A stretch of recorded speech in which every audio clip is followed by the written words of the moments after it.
Почитувани, во предизборниот период ветивме дека по изборите владата што ќе ја предводи ВМРО-ДПМН ќе биде сојузник на младите. И 60 дена по формирањето ова ветување го исполнуваме. Во само 2 месеци имаме повеќе направено за младиот човек од Македонија од претходната влада во речиси 7 години. Ова е резултат на посветеноста на ВМРО-ДПМН кон младите луѓе и нивниот статус во општеството и дека нивното унапредување е ставено под приоритет. Во однос на студентите, после директна средба на Министерката за образование и наука Јаневска со представниците на студентите од студентското собрание при УКИМ беа усогласени 2 мерки, додека третата се разгледува.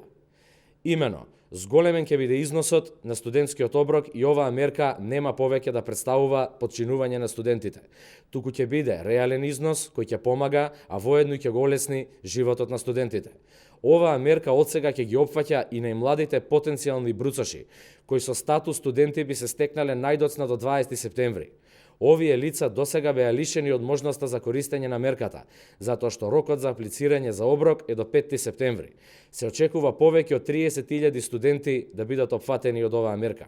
Дополнително, мерката за стипендии и за студии од втор циклус ќе се отвори за студентите со завршени 3 годишни студии од прв циклус, кои не можеа досега да аплицираат за истата мерка, која можностите ќе ги усогласи за повеќе од 1000 студенти кои студираат на факултетите каде студиите се во траење од 3 години.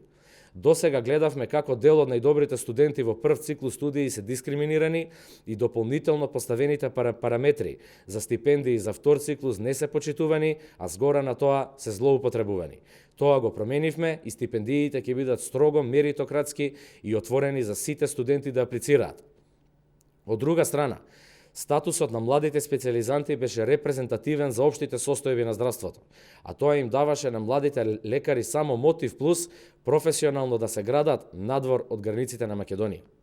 На ова ние одговоривме со јасен план за вработување на 600 млади специјализанти, каде што нивниот труд нема да биде потценет, како што беше до сега, туку ќе бидат надградени во успешни здравствени работници и својата специјалност ќе ја работат овде, во Македонија. Почитувани, разликата помеѓу ВМРО-ДПМН и СДСМ е токму во тоа што СДСМ остави дупка во буџетот од 600 милиони денари, кои беа наменети токму за младите, додека ВМРО-ДПМН успеа во 60 дена да направи ребаланс на буџетот, да ги обезбеди тие средства и плюс да ги спроведе горе наведените мерки кои предвидуваат зголемување на директната помош од владата за младите. Додека едните активно зборуваат дека работат, ние работиме и исполнуваме. Во само 60 дена успеавме да исправиме повеќе неправди со кои младите од Македонија се соочуваат и да сработиме повеќе од претходната влада во 7 години. Ова е само почетокот и следи уште многу работа за младите.